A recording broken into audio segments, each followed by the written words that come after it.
Hello.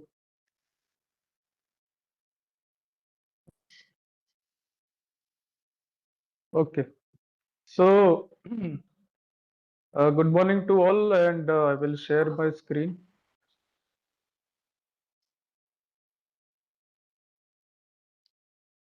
I hope my screen is visible. And Yes, sir. okay. You can So, start. yeah. So yesterday I was showing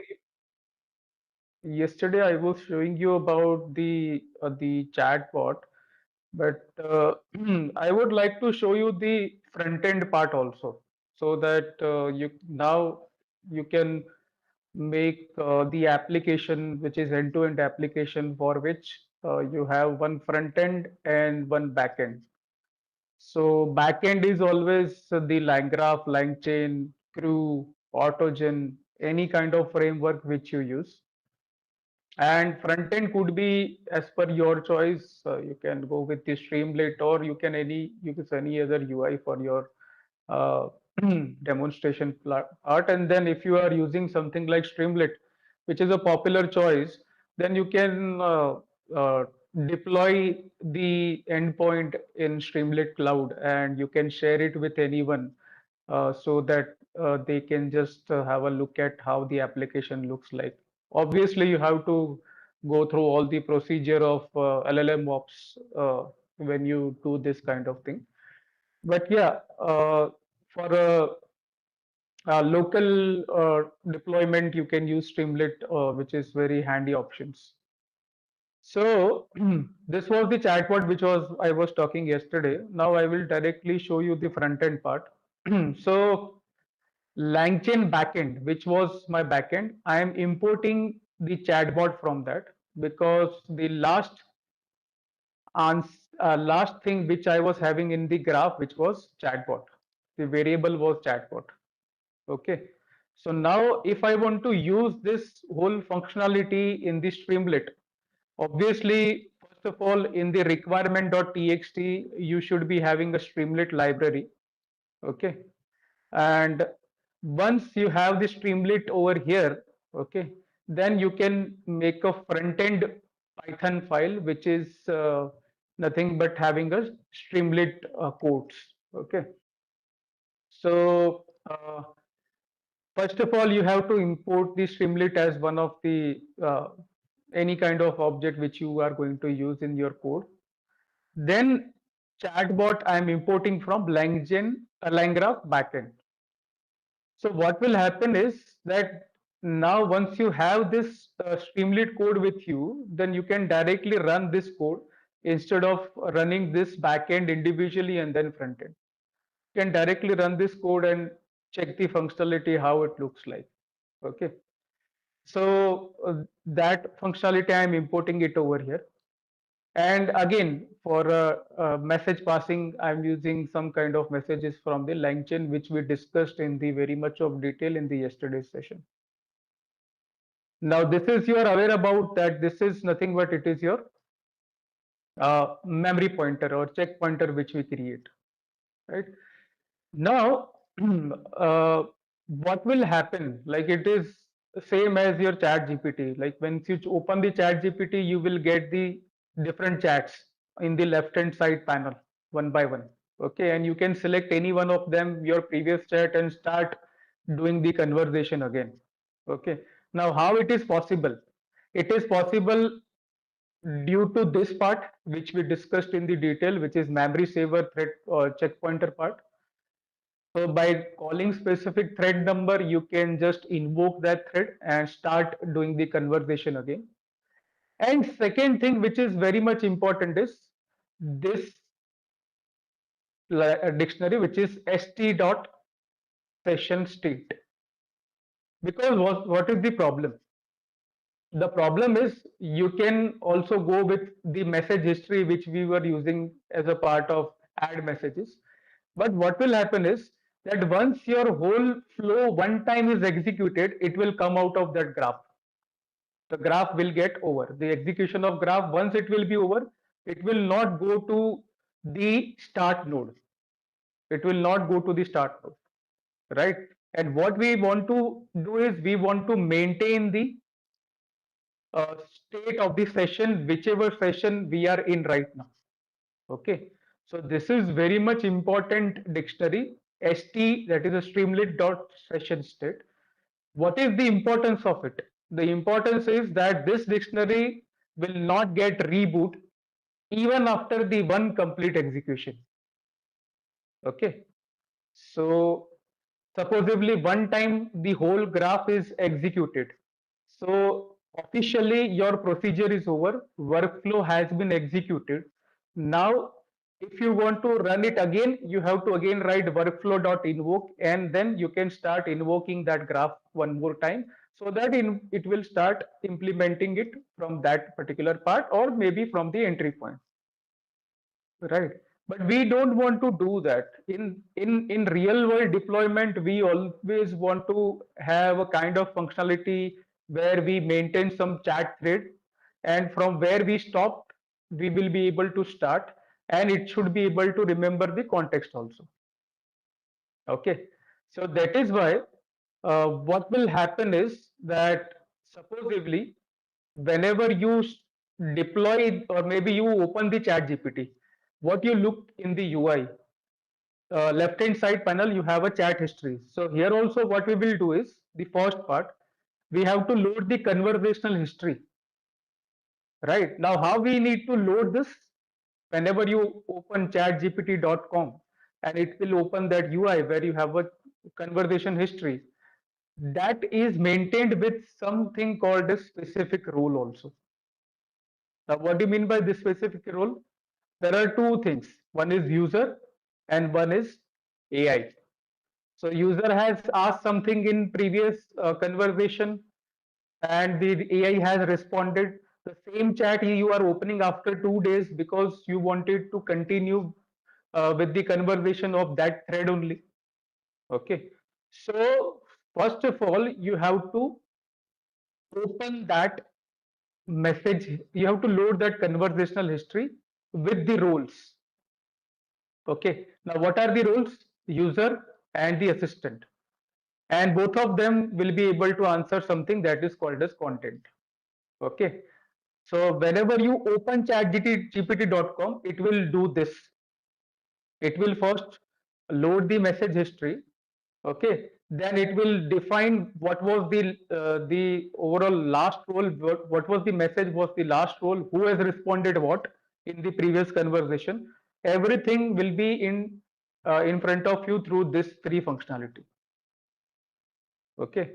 Now that is the first part. If the conversation is not there, like you are using chat gpt first time, or maybe Gemini you are using first time, Claude you are using first time, so there are no previous chats, so in that case it will make the message history. So it will check if in this st.session state, which is nothing but the dictionary of special type, which will help you to maintain the context and the conversation history, and it will not reboot again, even if you open the chat gpt multiple times. Okay, so it will find is there any conversation was there in the previous part where there was any conversation between AI and user. If it is not there, then it will make that message history as a st.session state. Okay, that will be the creation of this dictionary. So first of all, you have to create this. If it is already existing, then you have to load this. Okay, that will be the first part.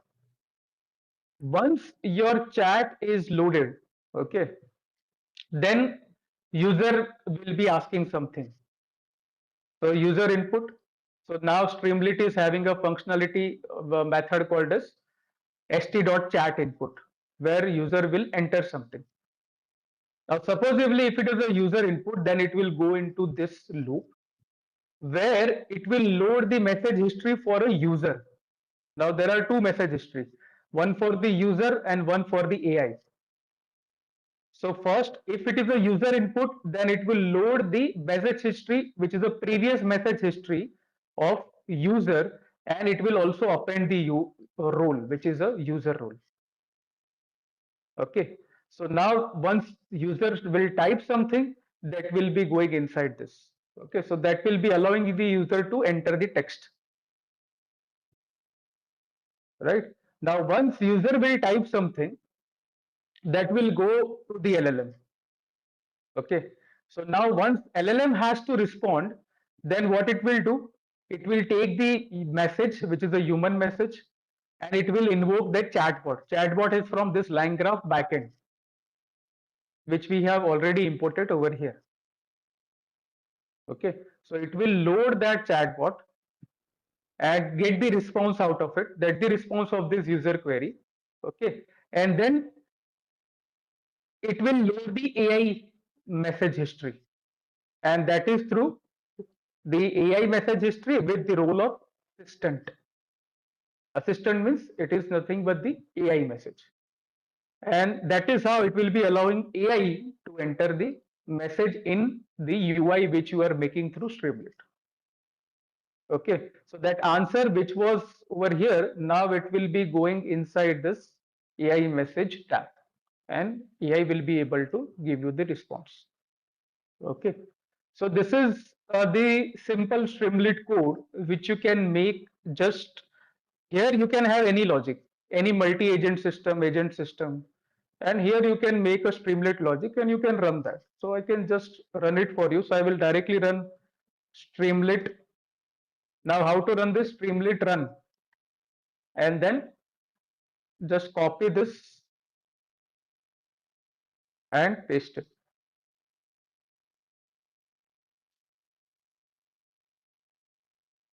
So it will run first, it will call the backend, and it will execute the backend, and then it will open on this local host, which is the by default local host of the Streamlit, where we are putting the conversations, which is 8501 port number. Okay, right. So now the the UI is there. Now you can just start chatting with the chatbot. So Grok is getting triggered, and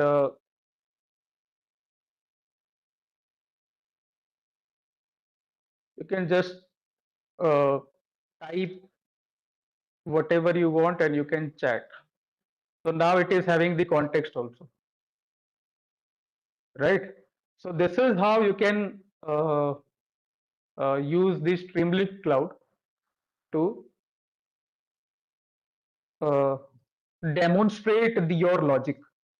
Okay. So this is the thing which I wanted to show you. Now again, we can go back to the part where we left out, which is we were discussing about the tool, right? So what are tools? Tools are the smarter way to initialize the whole tool calling workflow. Okay. So we discussed about manual router, which was diverting the flow based on the condition. Now there are only two things. One is the LLM and the others are the list of the tools. Okay. So now we can further discuss this, and then we can demonstrate this also using Streamlit. And then we can go for the React agent. Okay. So now this is one tool calling workflow, and in this tool calling workflow, I took Tavily for finding out the information from the internet search. That is the internet search tool. Okay. Maybe in GitHub, in this you will find DuckDuckGo search. You will find DuckDuckGo search, because somewhere down the line I have used DuckDuckGo. Yes, this one. But I was testing yesterday after this 4 o'clock for this one, and I found that DuckDuckGo was not that much properly giving me the answer. So for a modification, I started Tavily, Tavily, and kept that API key. So I will push this code in the GitHub after this class. So then you can just download that langchain tool1.ipynb having modified code, not with the DuckDuckGo, but with the Tavily API. Okay. So now, what we are doing it in this case. So here I am using again good reasoning model, which is Quen. Chat model is Grok. Okay. Now I will be making bunch of tools. Like first tool is the multiply tool. So this is what we discussed yesterday, the tool decorator. So this tool is nothing but doing the function of multiplication of two numbers. So you have to give input as A and B, which are having a type of integer, and it will return the integer. In between, necessary, you have to write down the docstring to convince the LLM about what we are doing in this case, or what is this tool. Okay. Then second tool is addition. Third tool is divide.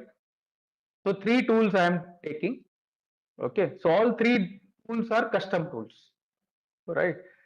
Now, fourth is inbuilt tool, or maybe you can just uh, give the APIs and you can call this from the outside, which is a Tavily search, right? So if you want to use this Tavily, again, you can go to the Google and find out how to use Tavily inside the LangGraph, right? So for which I have already imported this LangChain Tavily, and which is already there in my, I guess, requirement.txt also. Okay. So that is there in the requirement.txt, right? So yeah, this one, LangChain Tavily. So here you have to just keep whatever you want. So I have used Tavily, so I am keeping that over here, right? Now, once you have the LangChain Tavily with you, you can take it as the tool, which is a Tavily search tool, and then start performing the operation based on custom tool and the imported tool. Okay. So supposedly this is a Tavily search. You can just invoke it individually also, like what is the latest news of India? It will give you the answer. Okay. Now what you can do, you can combine all these tools in a list. Multiply, add, divide, search. You can bind those tools as we discussed yesterday. And once you invoke with some question like hi, then it will find out if this question is related to the tool. If it is related, it will call that tool. Otherwise, it will directly print the answer, which is from the LLM itself. Now, in this case, if you use tool calls, you will not get anything. Like in yesterday's session, I shown you when I was using the custom tool, I was calling the LLM. It was not showing me anything because AI's message was blank in yesterday's session. Here, it is a simple question. Then the tool call is blank. Now, if I ask like this, what is 2 plus 2? And if I check the AI message, it is blank, right? But if I check tool call, then you will get, it is nothing but it is calling a tool, which is an addition tool, right? Then division, multiplication, whatsoever you can check.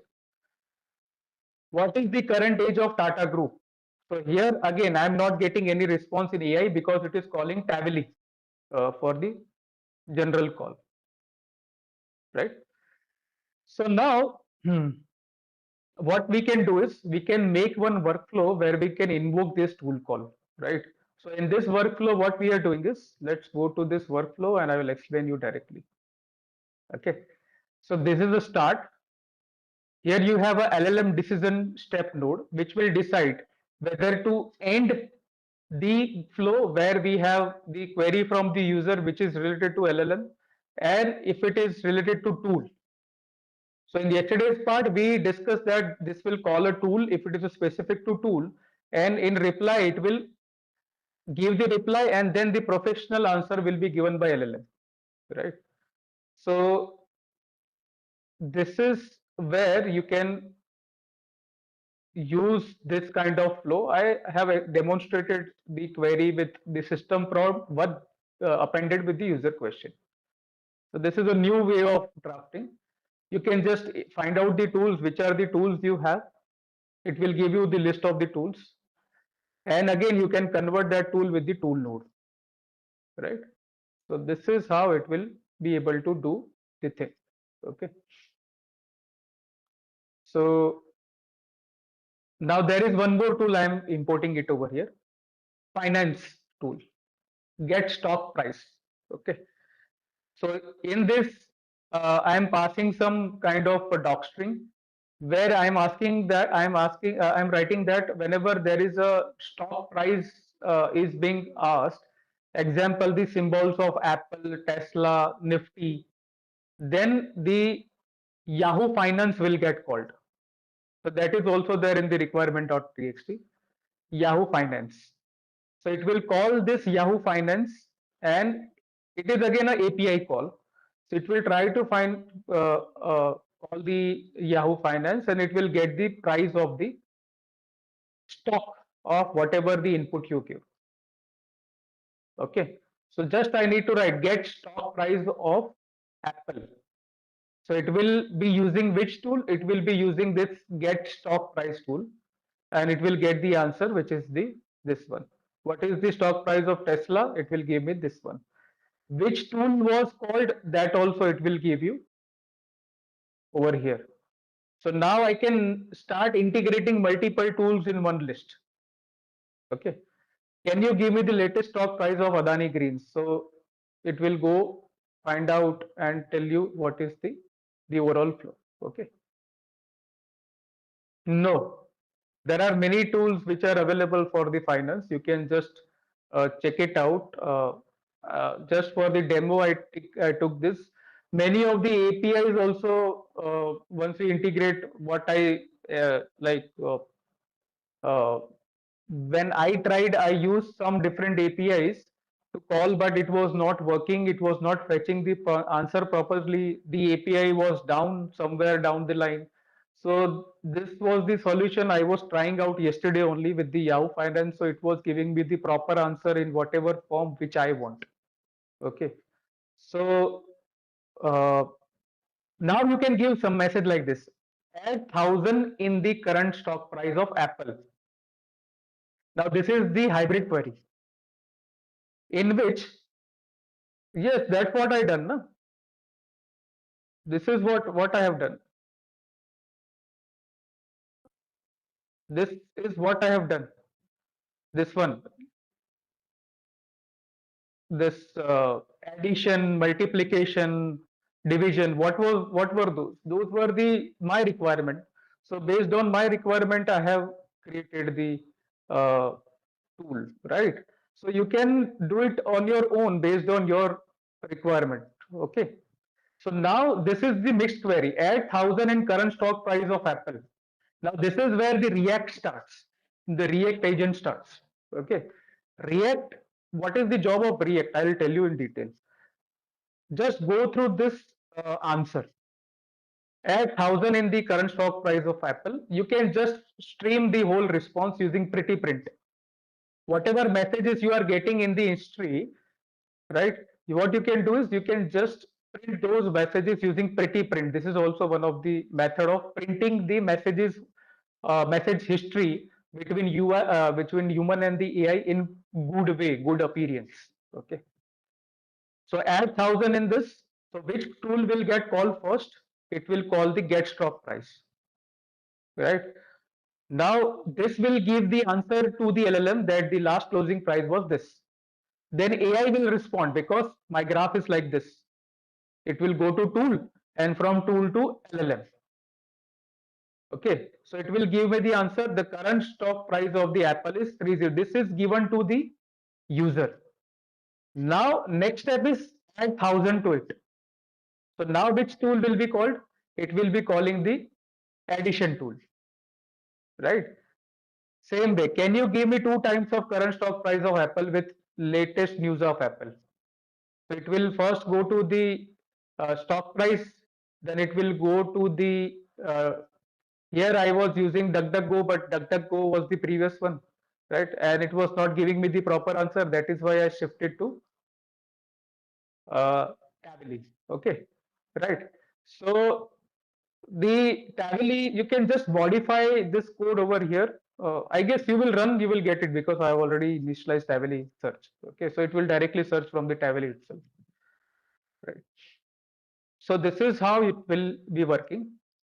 Now I will show you the how this tool calling can be done using uh, chatbot kind of way. Okay. So I have changed this also to the Tavily. So this is now .py file because I want to develop Streamlit front end and the back end in the LangGraph. Okay. So Tavily is the search API, and I'm using Gemini over here instead of the Grok. Okay. Now again, tool decorator for calculator function. I kept the calculator function. Okay. Then there is one more tool of stock price. Okay. Then I am making a list where I am having a search tool, which is a Tavily search tool, get stock price tool, and the calculator tool. I will bind all this with my LLM. I will start making a graph using chat state or agent state, right? And then this is the chat node of my graph, which will be continuously chatting with the user. Again, converting the tool nodes into the converting the tools into the node. We have this tool node library in the LangChain pre-built. I can save my state in the database. That is also the functionality which you can provide. Like till now, I was showing in-memory saver. In-memory saver for persistence, where I was saving the states in between the node in the in-memory saver, which is a RAM.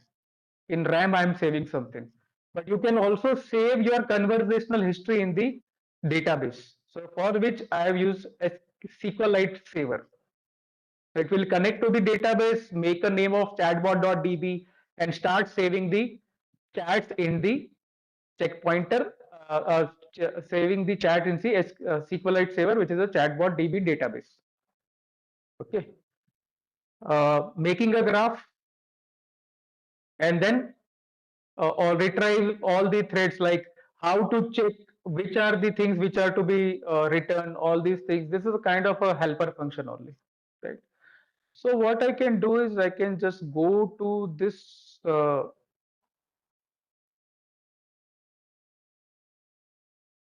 I need to deactivate my current virtual environment. Always when you move from one project folder to the other project folder, always deactivate the virtual environment of that folder. Okay. And again activate the new one, which is inside your this folder which you want to execute. Okay. So what I can do is rename it and sorry, CD and tool calling workflow. So now I'm inside by this. So what I need to do is activate the virtual environment.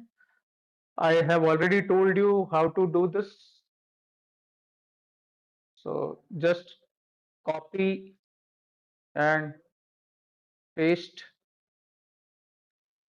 So it will activate the virtual environment, clear the screen, install the requirements.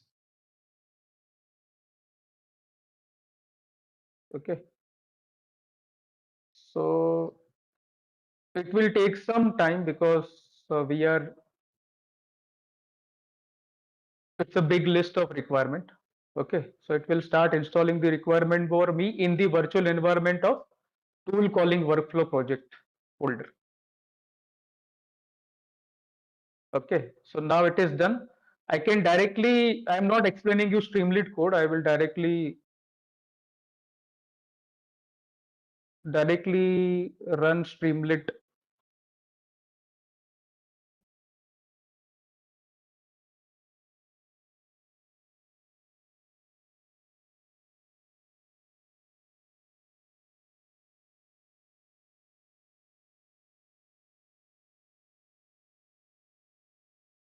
I hope it will, because what happens is like I made the code 3 days before, but yesterday I was checking it was deprecated. The libraries were deprecated. So again, I need to change the whole code. This is very sensitive actually. You have to take care about this. Like today, you are getting the codes from me in the GitHub. If maybe 1 week after or 2 week after, if you try to run the Python versions libraries, that will create a conflict. The libraries will get deprecated. So you have to change you have to upgrade to the version which is a newer version, and then only you will be able to run. Because what happened is that this Python package 3.13.5, which I am using, that package and these libraries may not have a proper sync. Maybe some functionality of this, like this, are getting deprecated. Like this, let's say, maybe after a week, this tool condition will get deprecated, and you will not find these functionalities when you run. Then it will be asking you, yeah, that is the altogether the different stuff, for which you have to learn LLM ops. Okay, for production ready grade, you have to run ML ops, LLM ops, AI ops. Okay, that's where you can just do this, right?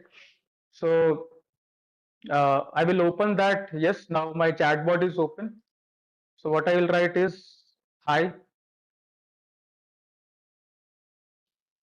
So see this. These are my conversation history of the past.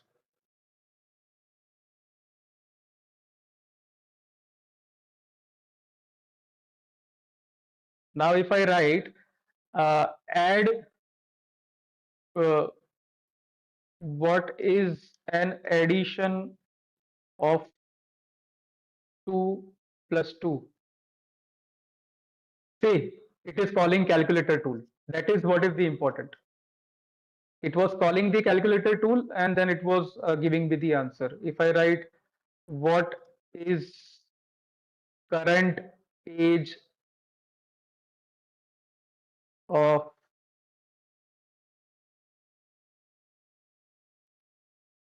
prime minister, it is using Tavily. So it will give me the answer. The prime minister was born on this. As of today, he is this. He will turn 70. This is giving the extra information also. I don't want this, but it is very smart. So it is giving me extra information also, right? So here we have whatever, this is called as smart calling. Based on whatever is available, it will direct that flow and it will give me the answer, right? So we have many tools over here which we have implemented, like Tavily. We seen calculator. It is being called. Okay, if I can check this APL also,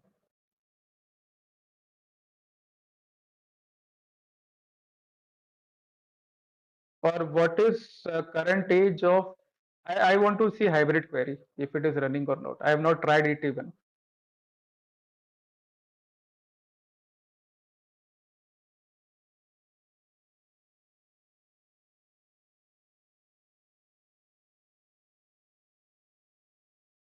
First of all, it will call the Tavily,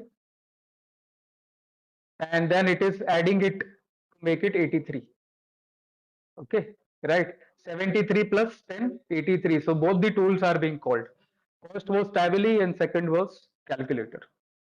So this is how you can uh, use the tool calling, and that is how it is doing the chat GPT also. This is a backend of the chat GPT, how it does. Okay, what we are able to discuss it over here.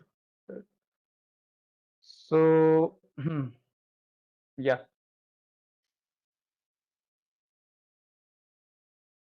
So I hope you are able to digest the things whatever we are discussing now. Okay. Now let's go to the React agent.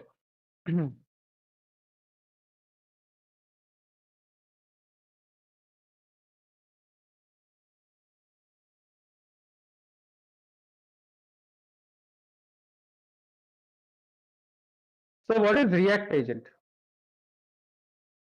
React is nothing but reasoning plus action. Okay. So I will just quickly go through the concept of React. It is that it is what it does. It is going in the loop of three things: thought, action, and observation. Thought, action, and observation. Whatever goal you will give, it will try to break down that goal into the different parts. Okay, why I'm explaining you React?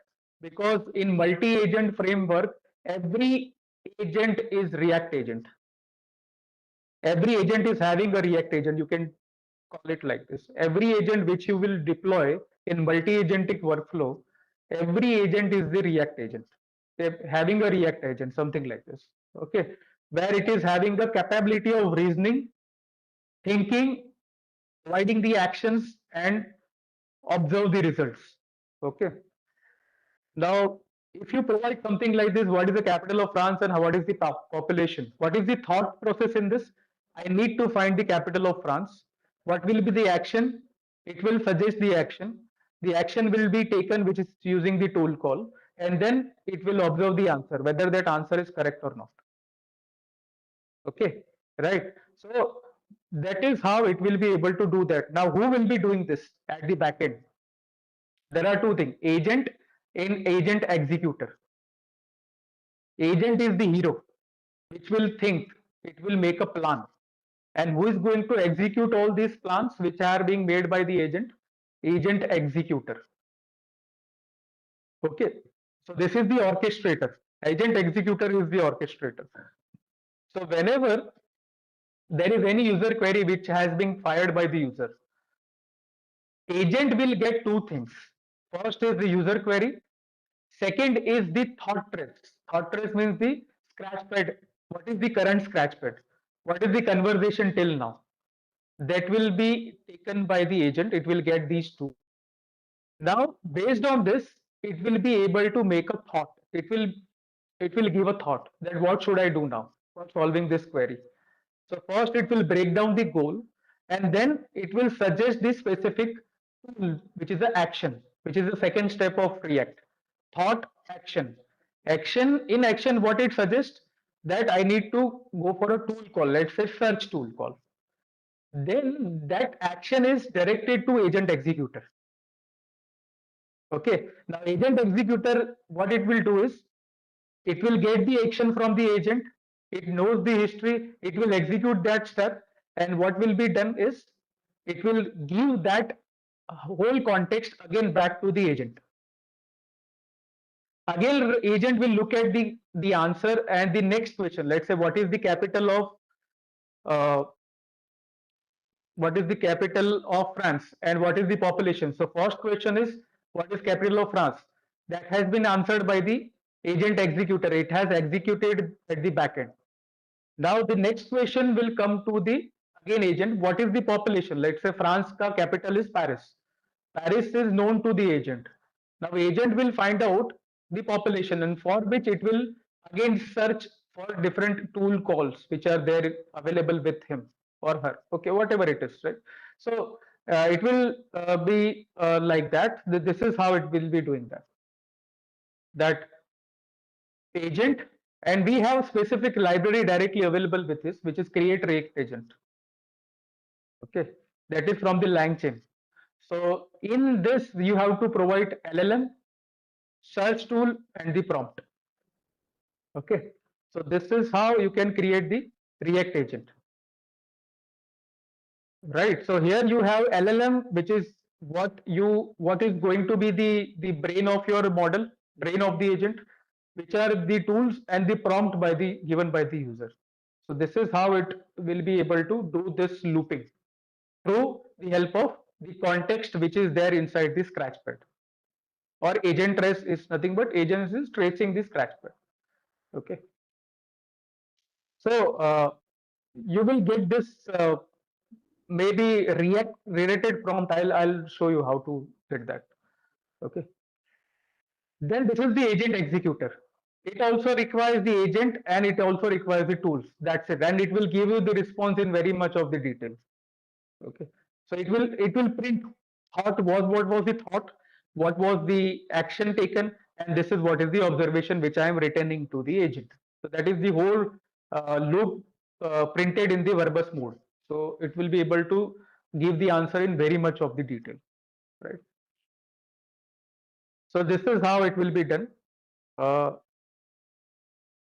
so I will directly show you first in the VS Code that is without create react agent, how you can do this. Okay, so here I am not using ready-made available library. I am using this model. I am using I have done the RAG part of it over here, right? So this is a kind of a RAG which I have built up, and I'm using web-based loader instead of PyPDF. I'm using web-based loader. Okay, so not PDFs, but this time the links. Okay, and this link is having some kind of information about the agents, the blog, something like blog. LLM powered autonomous agents. This is a big blog on this React blog. Okay. So this I am making as my corpus. This is my corpus now, not the PDFs or any other text file. This is my corpus. Okay, which I will give to my RAG. Then applying the character text splitter. Vector store is the library files, not the vector DB. Hugging Face embedding I am using, and retrieval will be will retrieve the context for you. When I ask, it will give me the answer from this link, which is the GitHub link. Okay. Now, what I am doing it over here, understand the funda.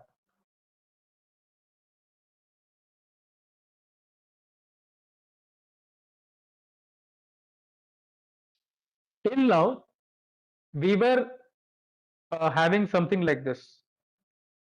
This is the agent, and this is the tools. These are the tools.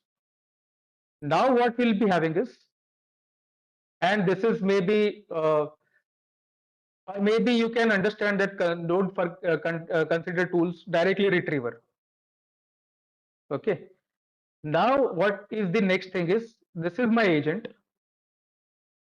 This agent is having a list of tools, but in that tool list, I am having retriever as one of the tools. Okay. So till now, what we have done is we were invoking retriever as an individual entity. Okay. But now what I need to do is, since I am using React, now what is done in the React? This is your agent, and this is the list of tools, and this is your end. End means there is no tool calling. Now here we have a retriever. Here we have a let's say weather API. Here we have a stock market API. Here we have anything else, like any. Okay, right? Any tools you can put it over here. Now what will happen is, supposedly it is a RAG call. So retriever I have set up as the RAG is now set up as a tool, not a RAG, but you should call a retriever. Retriever, which is getting the answer from the corpus, which is now itself a tool. So the flow, the query will come, agent will call a retriever tool now, and retriever will give the answer from his knowledge base. Now this answer will be checked by the agent.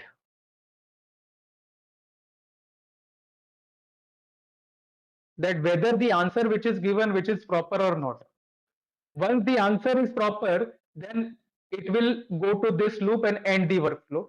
If it is not proper, then again it will give the query, which is the optimized query. Or maybe it will give this flow to optimized agent, query agent, which will rewrite the prompt so that it will get the answer. This loop will get continue, and that is called as React loop. This loop is called as React loop, right? That is where it will check the answer, that whether it will reason to that answer, that whether that answer which is given by the tool, is it proper or not, is there a proper reasoning or not. Okay, So this is the loop which is going on between agent and tool, and this is called as React tool, React looping. So that's why we call it as a React agent, right?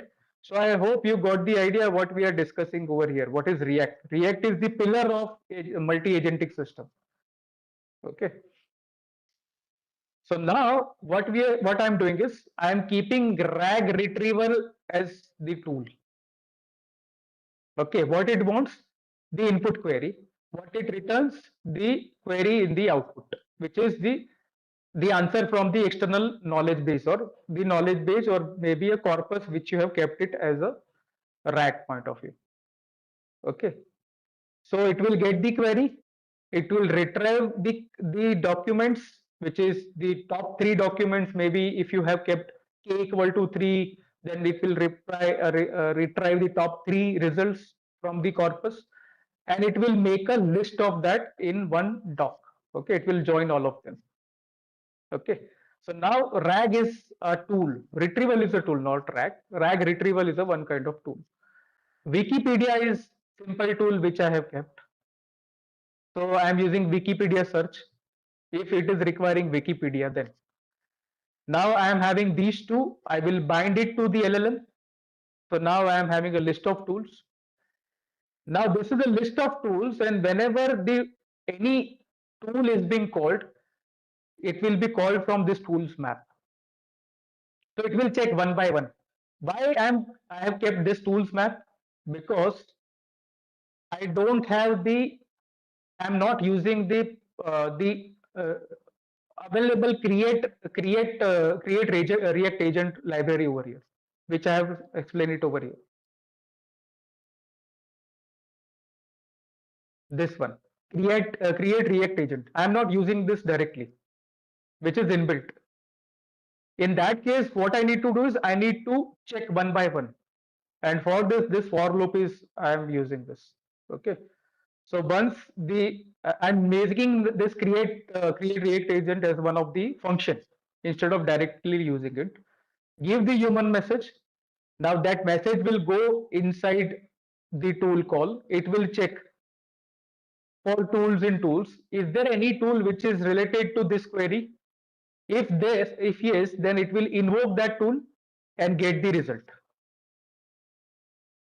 Okay, so this is without using the create React agent.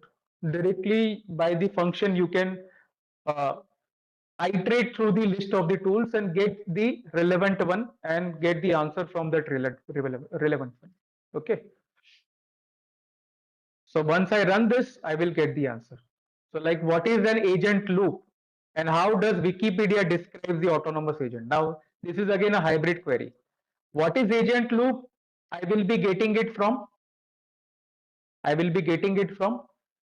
the knowledge base, which is nothing but this link. And how Wikipedia describes it, that I will get it from Wikipedia API wrapper. Okay, this tool will be called, right? So here it is a mixed query. So see how it is giving me the answer. Iteration 1, it will call first RAG retriever, because what is the first query? And that is how it will break down the whole query one by one. What is an agent loop and how does the Wikipedia describe the autonomous agents? So first goal is, what is the agent loop? It will call the RAG retriever, get the answer. Now it will give again one more thought, that now how Wikipedia describes this. So it will call the Wikipedia tool, and in Wikipedia you will get the answer, like according to the Wikipedia, this is how it is. Right? So now we have made one modification and we are moving towards the uh, concept of agentic RAG. Okay. And before that, I can show you one more, that thought action observation loop, in which where I use the LangChain prompt hub. So that will be a new thing for you if you are not aware about.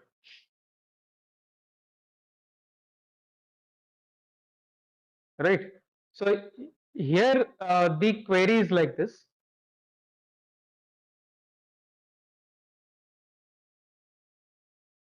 What is the current temperature in the capital of Gujarat? Okay. Now to solve this query, now this is called as create react agent.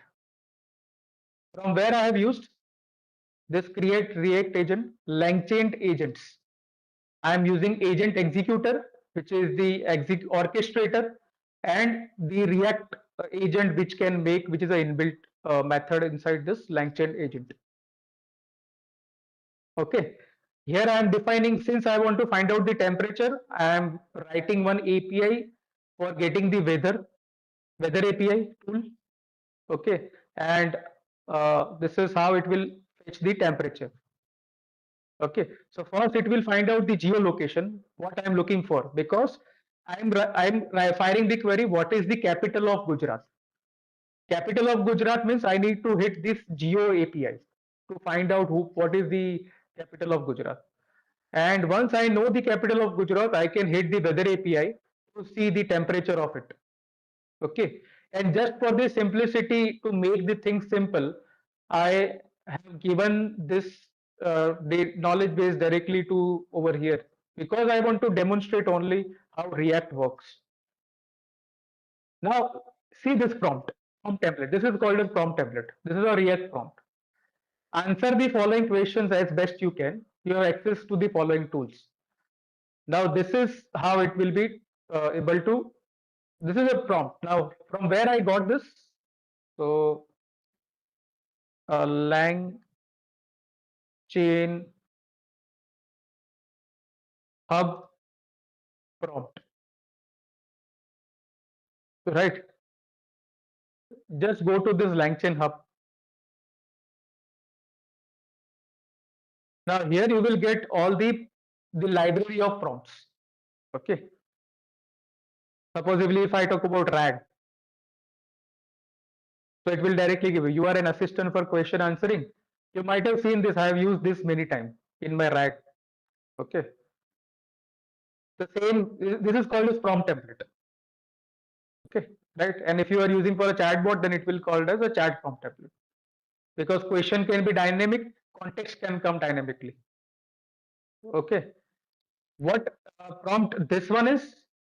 This is a React prompt. This is called as React prompt. The React prompt is over here in this lab. This is a very popular repository for React prompt. Answer the following question as best you can. Use the following format. The input question you must answer. You should always think about what to do. The action to take should be having tool names. See, the same, copy and paste.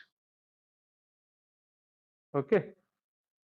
Question is input, thought is agent scratchpad. Okay, now this will become my prompt template. Okay, so I just need to use this prompt, which is nothing but React prompt template, right? This will become my prompt, which I will be giving to the LLM. Okay, LLM I am using Grok. Two tools are there. One is finding out the capital, other is the get weather. Now this is the inbuilt create react agent. Create react agent. This create react agent requires, I told you, LLM, tools and prompts. LLM, tools, prompts. These three things it requires. So it will take those three things. Then next is who is going to execute this? Agent executor. What it requires? It requires agent, because this will be directing the thought to the agent executor. So obviously it requires this agent.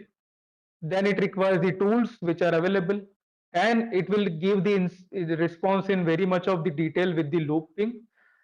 For error parsing, I have used this, and how many times this loop can run? Maximum iteration is 10. Okay. So now if I ask what is the current temperature in the capital of Gujarat, see how it does. How it thinks, and this you have seen in while using the chat GPT or maybe Claude. Like it will try to think or reason. To find the current temperature in capital of Gujarat, I first need to determine the capital city of Gujarat. Why I'm able to get this kind of printing or answer history? Because of this prompt.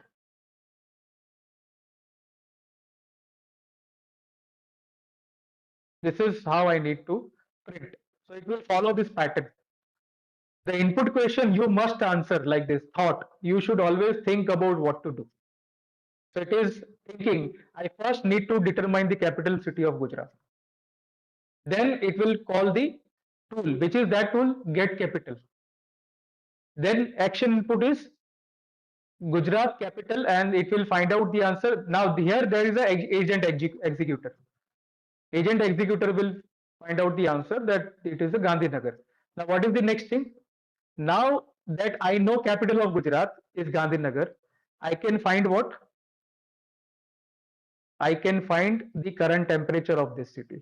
This is the second objective of the overall objective, right? And that is how it will be get. It will call the get weather, that will be called by agent executor and will be giving you the answer. And at last, it will be telling you that the React chain is over. So this is how the React works in backend. Okay, right? So if you know React, now you can go to the agentic rack.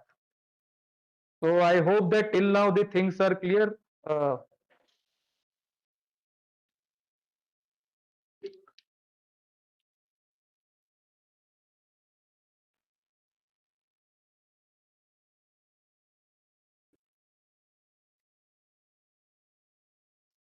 is it going fine? You can respond in the chat.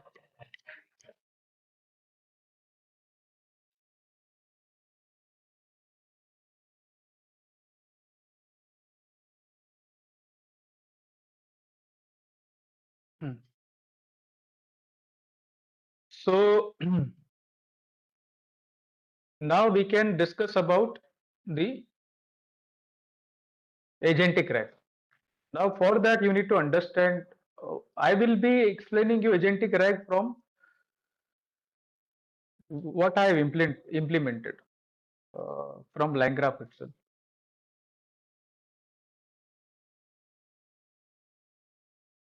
So this is what I am going to implement, which is given on the docs itself, right? Now here, let me explain you the flow. What is RAG? RAG is having three parts. What I am going to do, I will explain that directly, but I want to just get the things on track. First is, it is all about a query, then retrieval, and then generation.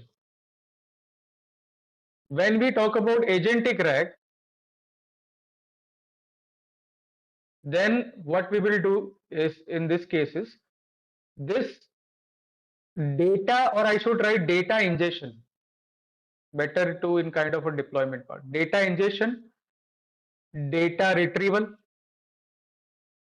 and data augmentation or generation, right? So first is data ingestion. This data ingestion will be as it is. There is no change in data ingestion when I talk about agentic RAG. There will not be any change in RAG procedure and agentic RAG procedure when I talk about data ingestion part. But when I talk about data retrieval and the generation, these two are combined with the agentic flow through React. Through React. Okay, right.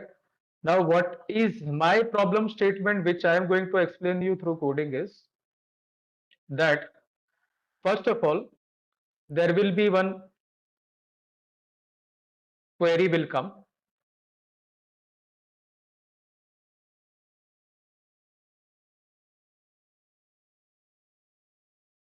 the query will come. That query will be first checked by the LLM,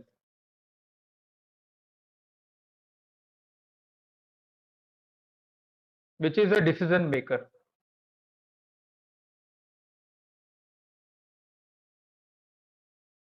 Now, if that query is a normal query, then my workflow will get ended.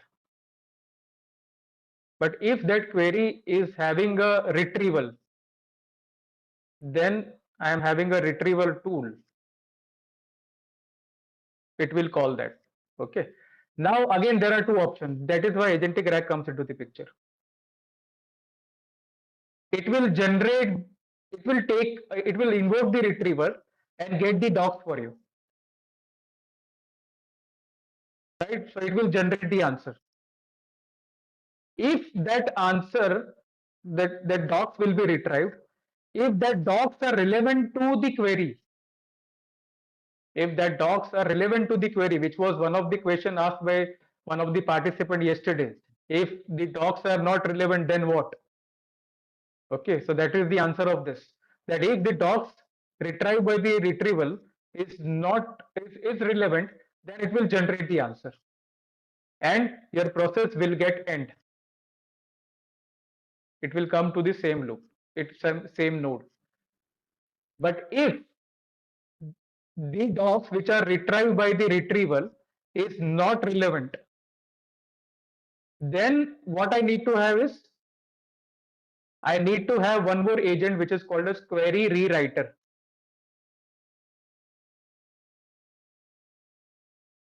Query rewriter means what? That the prompt must be enhanced.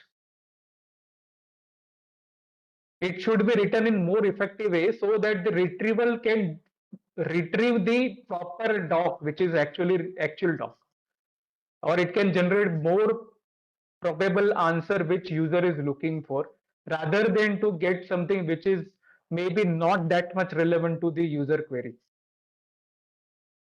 Okay, so here we have a query rewriter agent.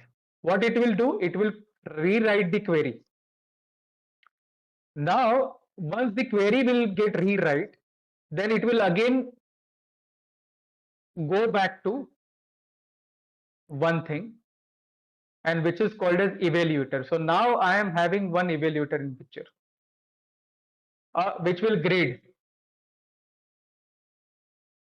Okay, so what you can understand is whenever any retrieve doc is there, first it will be evaluated by evaluator agent and it will give a grade. If grade is sufficient, then it will generate the answer. If grade is not sufficient or if it is not satisfactory, then it will go to the query rewriter. Query rewriter will write the query, which is a prompt, enhanced prompt, and it will go back again to the evaluator. Evaluator will again it will grade. If the grading is passed, then it will end the workflow. If the query is not again that answer which is generated by the docs which are retrieved by the retrieval, which is not again proper based on this enhanced query, again it will go to the rewrite. Okay, so the funda is very simple. What is the funda? First is, I am not talking about LLM simple call. Let's go to the retriever call only. Retrieval call, which is a tool call. Then it will retrieve the document. Once it will retrieve the document, it will get grade. So here we have a evaluator agent. It will grade the retrieved document. Means the retrieved docs and the queries are having similar context or not, or are these relevant docs related to the query which is being fired by the user. Okay, if it is yes, then if the grading is successful, it will generate the answer. And who will generate that? Obviously LLM.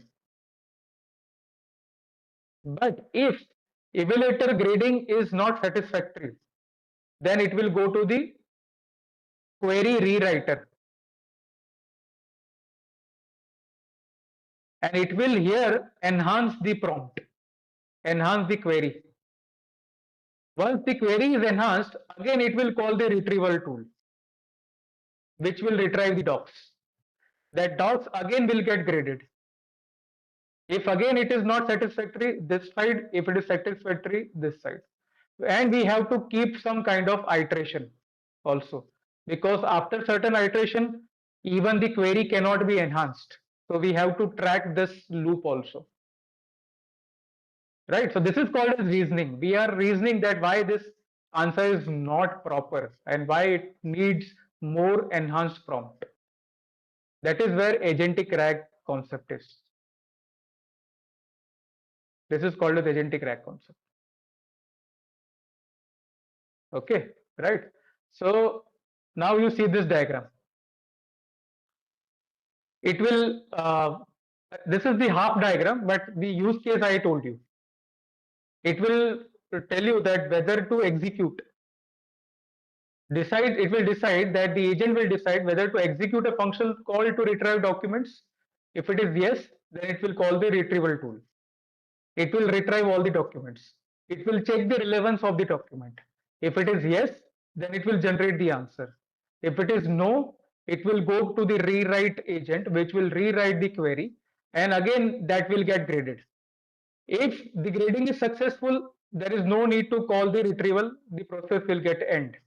But if there is a need to rewrite again, then it will again the query which is enhanced query that will go to the retrieval. Retrieval will be retrieving the doc based on the enhanced query, and this loop will get uh, complete executed. Okay, right. So this is what we are going to implement. I hope the concept is clear, so I can directly go to the code part.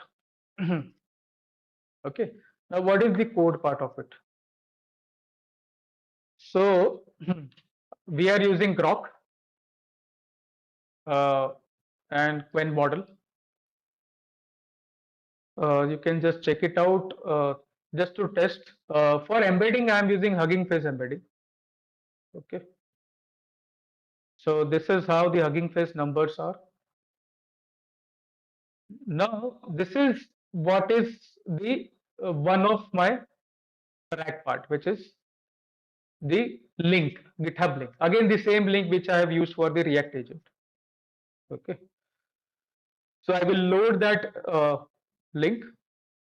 I can check metadata. You might be aware about what is metadata, page layout, page content. Okay, so I will not go to that. Now I am keeping one more URL. So now we can have a multiple docs or multiple URLs inside. So this is one more corpus which is being added, right? And then you can just check it out, and then you can make one doc which is a single list of both the docs to make single list of so that retriever can easily retrieve from this only. So this is the combined document of these two URLs. Whatever content is there on these two is available over here on in this one variable which is called as doc list. Okay, you can just see this. Right. Now, what is the next step? Character text return, chunk size, chunk overlap. This is one thing which is new. Tick token encoder. Now, uh, this is from the OpenAI. Okay, just check it out what it is. Why this is used? I can just show you if uh,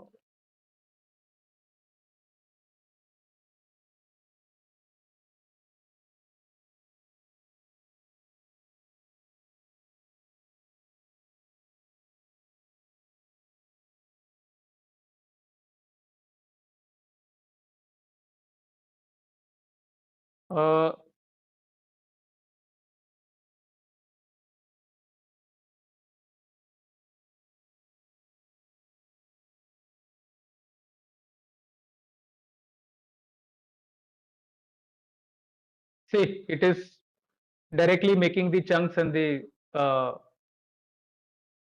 overlapping part, right? So generally what it is using is 4 character of text for common English text. Common English text, it is considering one token as 4 characters. Okay. And 100 tokens means almost equal to 75 words. Right. So this is one OpenAI text splitter. Okay. So I am using that over here. You can use many different methods are there. This is what is you required to do. You have to play with this. Okay. Then split the document.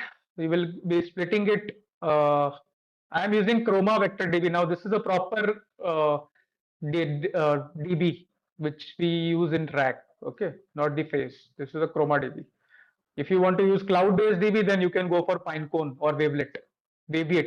Okay, so those are the cloud-based DB which you have. So I will name this vector DB as RAD Chrome. I am having embeddings and I am having splitting. So I will apply it and get the vector store ready for me. Okay. So my vector store is ready with Chroma. Now I can retrieve this and I can check whether my retrieval is working fine or not. So this is data ingestion pipeline. See, if you are talking about production ready grade code, then this is how you can make a pipeline. This is a data ingestion pipeline. Okay.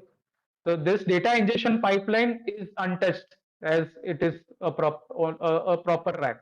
Okay. Now what we do is we can set up this retriever as retriever tool. So now this is the inbuilt method in LangChain tools. See what it's written. If you want to convert retriever into tool, then use this method. So now things will become more easier. But that does not mean that you should not know how it is being, how it is built uh, at the back end. You are using the wrapper of it. By using this, you are using a wrapper, but you should know how this has been done. And that's what we discussed in the previous case, that how you can use retriever as a tool. That foundational part should be very much clear. Okay. Now we are creating this retriever, and for this I'm using this create retriever tool. So it will be written like this. You can name this like this retriever blog post, and you can write what this retriever will do. So that is again a help to LLM. So search and return information about Lillian Wang blog post on LLM agents, prompt engineering, your specialized assistant, and the whole the guidance you can give it. Okay. Once you have this retrieval as a tool directly with the inbuilt method, what you can do is convert this retrieval tool as a graph object or graph node. So for which again I will use what langgraph.prebuilt import tool node and make this retrieval tool as a node. Okay. Now you can combine all the previous learning into one place so that now your job will become much more easier to interpret and digest. Agent state, which is very popular for making a LLM based workflow state agents. Okay. Now this is how my graph will look like. Now let's go to the graph directly. Okay, but I explained you graph already, so I don't think we should. Okay, ठीक है चलो. So first is LLM decision maker. If the query is related to tools, it will go to the vector retriever.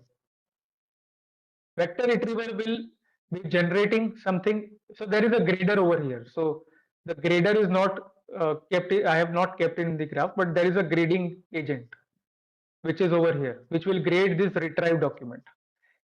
Right? If the grading is proper, it will go to the generator. Otherwise, it will go to the query rewriter. And again, then LLM will take the decision. This is the flow. Right? Now, what is the first uh, function? The first function is, so you can see the graph. And then we can understand graph by graph. So first node is LLM decision maker. Okay. From LLM decision maker, I am having these two. vector retriever or end. So this is how you need to understand. From this, next is tools condition. In tools condition, we have a retrieval tool, X tool, Y tool, Z tool, whatever tool which we have. Okay. So currently I have implemented only vector retrieval because it was given in LangChain doc. So I took that only. And then end. Okay. Then here I kept grading documents, which is a condition. So once the documents are being retrieved from the vector retriever, there is a function which I have written, which is grading of the documents.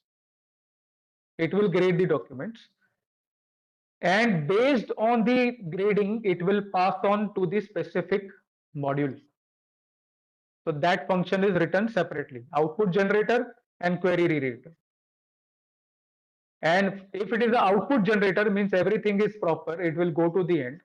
Otherwise, it will again go back to the LLM decision maker, again call the vector retriever and so on. Okay, so now you understand the flow. Now we can check out these functions one by one. So first is LLM decision maker. So we will go to the LLM decision maker, and this is how it looks like. Okay. So before that, all these process is to be performed. Okay. The first is it has to check the message. Now where it is defined, obviously we know that the message is defined inside the agent chat state. Okay, which we have already used in this agent state, and this is the message. Okay, this is a message. So it will retrieve the message. Now which is that message? Message from the user query. Okay. Now instead of using this loop, we can directly concentrate on this loop. What is that loop? It is directly passing that query to the LLM tool calling. So for a time being, you can just ignore this part. Okay. Why this part I have kept is because if the message length is greater than 1, means it is not the first message, then it will go and do all these things. So there is a query rewriter who has written something, and it will go into that loop. But I don't want to concentrate on this loop right now. My length of the message is only 1. So it will not go to this, it will directly go to this. And it will do the tool call. Okay. Now what will be next case? So this is how it does. It will take a last message, it will check the content and get the response. What is the response? Whether to call tool or whether to end the process. Okay. So in this, for grading, I am using Pydantic. For grading, I am using Pydantic because I am using base model. Okay. So how this grade documents will be, the retriever is already made. You know what is retriever. We have already retrieved the document. So that process is already over. Now we can come back to the grade documents. Vector retrieval has retrieved the proper context, and now it is given to the grade document. Now what this grade document will be doing? So in this, it will take the agent state as an input, and there can be only two possibilities in the output. One possibility is in the output. First possibility is it can either go to the output generator, which is telling you that yes, the documents are relevant, and you can go to this node, which is the output generator node, or it can go to the query rewriter. Okay, so it's just a uh, the statement. Okay, right. Now this is a prompt which I need to give. So what is written? Just see. This is a prompt template which will be used to get the relevance score from the LLM. And this relevance score will be used to decide whether the documents are relevant to the question or not. So here I am writing the prompt template for the grader function. You are a grader deciding if a document is relevant to the user question. Here is the context. What is the context? That doc, combined doc. Combined doc of what? Which is derived from the retrieval, this one.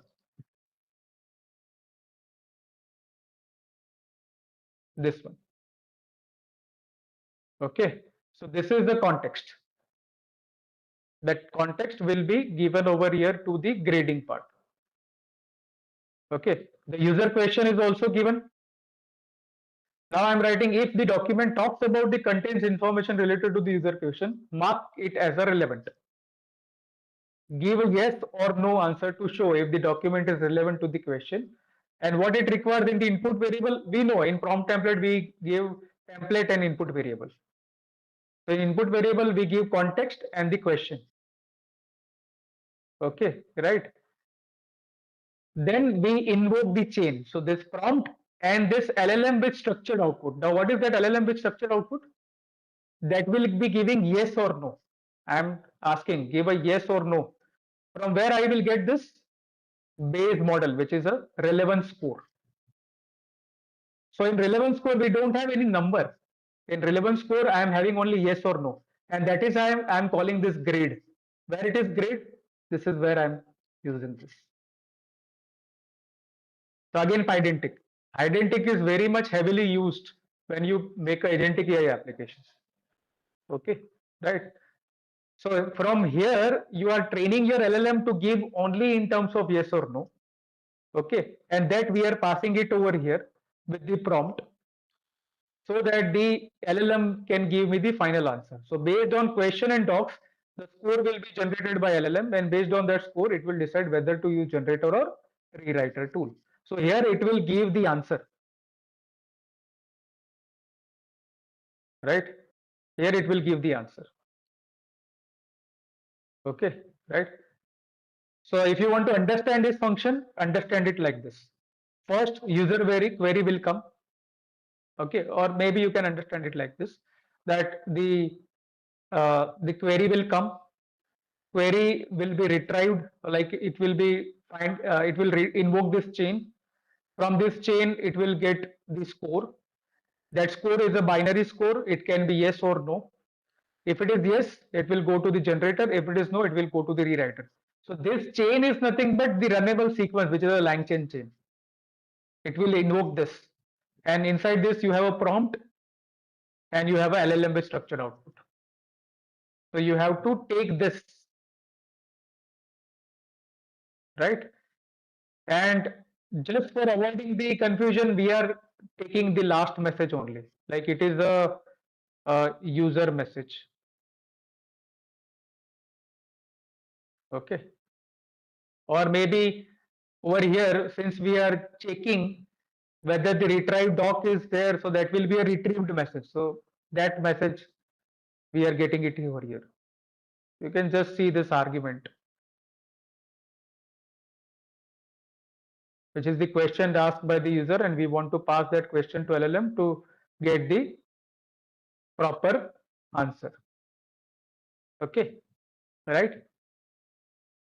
Again, I am using this kind of React prompt so that I can directly use this over here.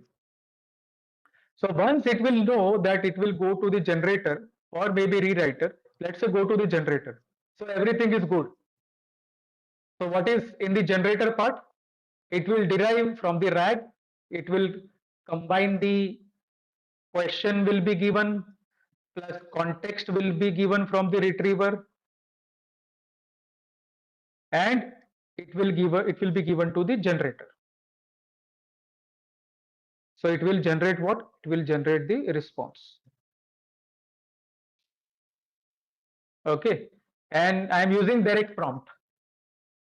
Okay, I told you this prompt, RAG prompt, which is RLM RAG prompt, which is nothing but this one. This one. This I am directly using. I don't need to write everything now. You can directly use this. How to use inside your Jupyter notebook? You just have to write this one. LangChain, from LangChain import hub, and then you pull, like from GitHub you pull the code. Same way you can pull, right?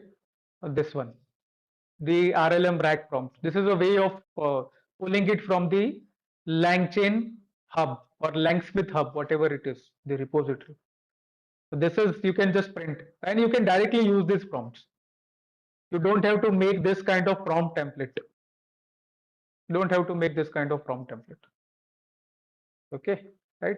So if it is readily available, why not to use? So I'm using this prompt for generating the RAG answer. So I need to invoke this, I need to invoke the chain. Again, this is a runnable chain. So I need to give a prompt which I have imported from the LangChain hub and LLM, which is my Grok. I will give it to the RAG chain. It will generate it will invoke that RAG chain. It gives the context, it gives the question, and then it will generate the response. So that's where the generator task is over and graph will get ended. Okay, right. So that is the generator part. So this part is over. This part is over. So this sequential chaining is over. That's why we use LangChain chain, because it is sequencing part. But now the next part, which is rewriter part. So in rewriter, we are writing something like this. What it requires? Again, it requires the message. So it will get it from the agent street. It will take the first message. This is a user query. It requires the first original query because it wants to enhance that query. Right? Do you understand the concept? It requires this user query, which was the first query, which was not able to give you the proper answer, relevant of. So you have to enhance that. So you need to give that original query. Okay, from the user. So user is once you get that, now it will be a prompt like this, that look at the input, try to reason. This is where React will come into the picture. Why this is not relevant? Reason about the underlying semantic intent or meaning. Here is the initial condition, which is my user question. Formulate an improved question. Okay, so we are giving initial condition to the LLM, asking that LLM to reformulate the question in such a way that it can be easily answered by LLM. Right? Okay. So now the response will be generated by LLM, which is the enhanced query written by the LLM. Okay. So that will again go back, again that loop will get executed. Right? So now I will show you the input. So this app is my graph. Okay. So in app.invoke, we are writing what is LLM powered autonomous agents. Explain the planning and reflection and prompt engineering. Explain in me in terms of agents and LangChain. This is a big query which is given by the user. So see how it is able to print everything which is a thought, action, and observation process. First, it will call the LLM decision maker. Then after that, it will be able to take that, yes, now I need to call the tool. So it will go to the tool. So in that, first is grading for the relevancy check. Now, since this is related to the corpus which I have given as the input, which is the GitHub link, since it is relevant, then the answer will be docs are relevant, and the RAG output will get generated. Okay, so you can just see this output, the whole output, right? And see the whole message conversation. First is human message. Then what is next? You can just copy this whole and make a markdown and see this. Okay, the whole conversation. First is human message, right? Then AI message is returning nothing, means there is a tool call. So what it will do? It will call the tool. So every metadata is also it is there. Okay. So here it is going for a tool call, right? Tool messages, powered, autonomous, and everything, right? And then it will go for a RAG. It will find out retrieval. It will retrieve the document, and everything is there in this. So it's a big metadata which is there. So you just try to uh, find out what it is. So this is the first question, kind of which is from the RAG. But if the question is not from the RAG, then what we will write? What will be done? Call LLM decision maker, and in the first go, AI message is responding. Hello, I am doing well. Thank you. How can I assist you? So in this case, this whole process is not being called. Tools are not being called. That is what I am saying. It will directly call the LLM and end the process. Same way in this case, what is the capital of India, right? But if I give this, like what is this decomposition and why the chain of thoughts has become standard prompting technique, that is from that GitHub URL. Maybe this time also it will be able to give you the answer since LLM is able to give you the answer. Okay. So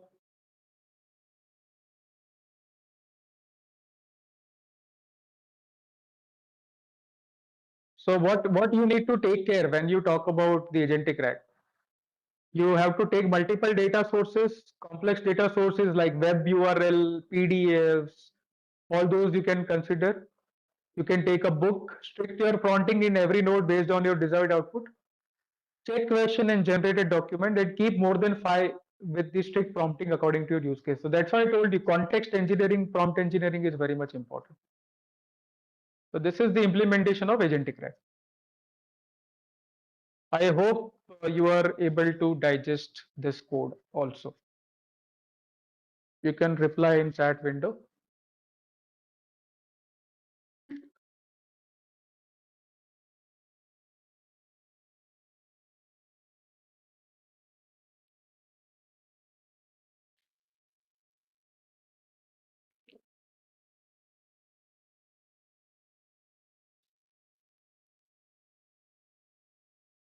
So those who are in sync with the daily learning, they will be able to understand very easily, right? And others are requested that please go through these codes. I have given you the GitHub link from the day I started the coding part, right? So that you can practice day by day whenever my sessions are getting completed. Get the this experience of this kind of coding, right? Because these are the things which will help you to make a production ready grade code. Okay, right? Now, once you have this agentic RAG is over, we can go to the next, which is human in the loop.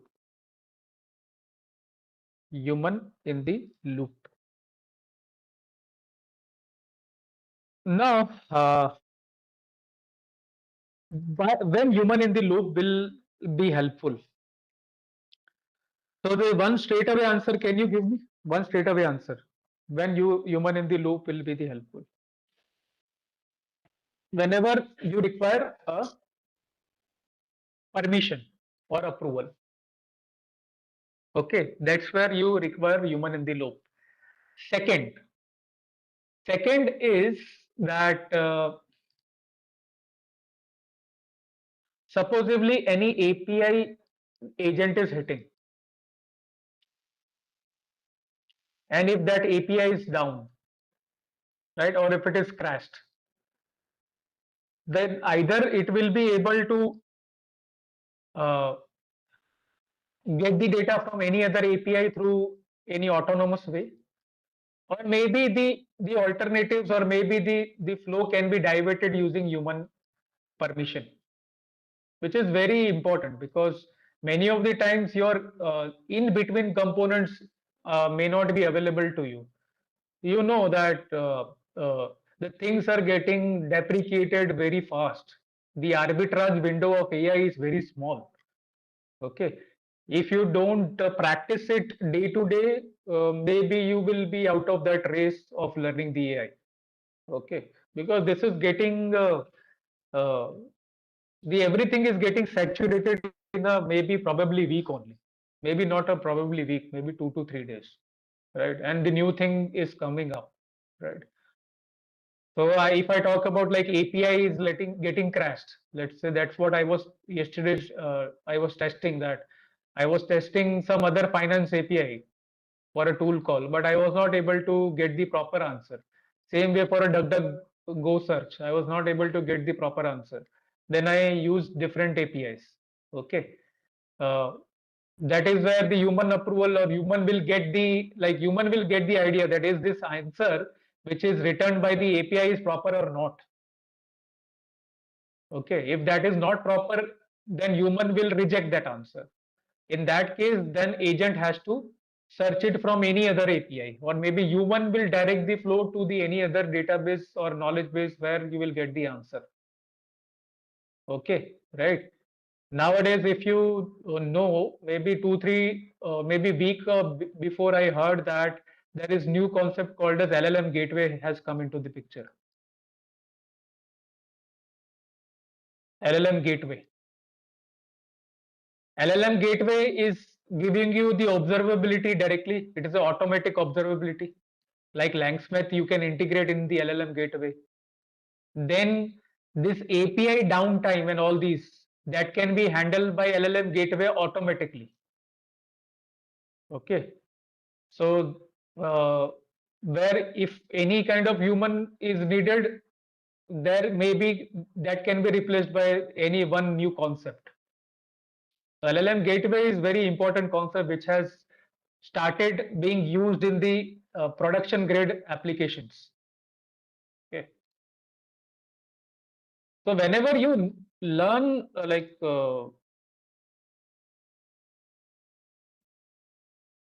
LLM gateway.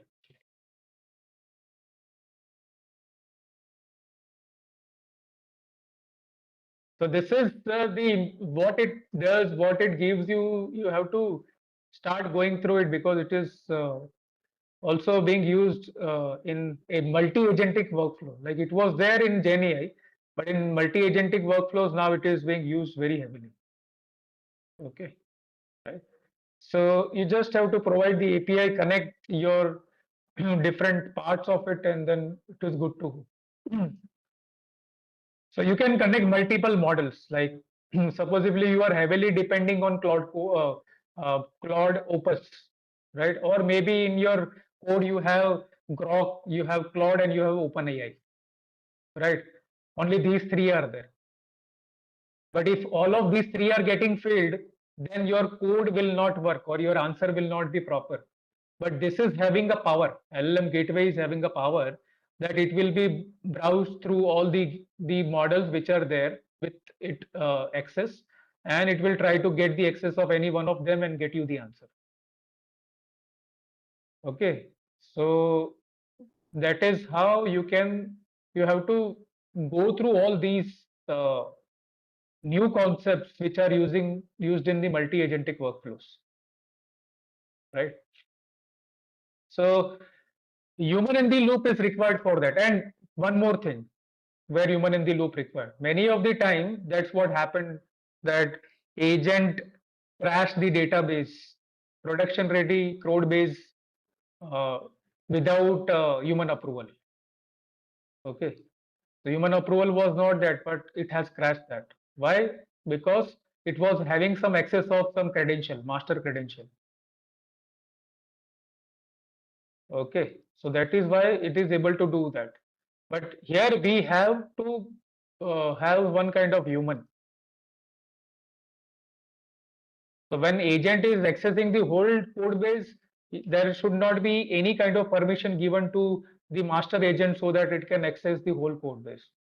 There should be some access block must be there, some guardrails must be there for the individual agents. Okay, that's where human will come into the picture, and that is what is the importance of human in the loop. Okay, so here uh, I have used human in the loop concept by some mechanism which is called as interrupt. So in LangGraph, I have used this, but in AutoGen, it is already they have the inbuilt agent which is using which is doing the job of human in the loop, which is a user proxy agent. Okay, same way in Crew, you will be having some functionality which is inbuilt. If it is not there, you have to implement it through some kind of this mechanism, which is an interrupt mechanism. right? So that is why I'm using langchain dot types, and in that import interrupt command, right? So now graph model I'm using chat state. Now this is my chat. So see the graph. Graph is very simple. Start, chat, end. Now what is my objective over here? How I can demonstrate human in the loop in the simple using simple chatbot flow. So there will be a user query. That user query will come to the chatbot. But this chatbot first it will check that is this a query which I should answer? Is this a query which is to be answered?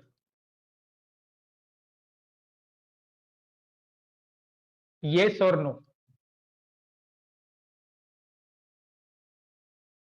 Right? Then it will ask human approval.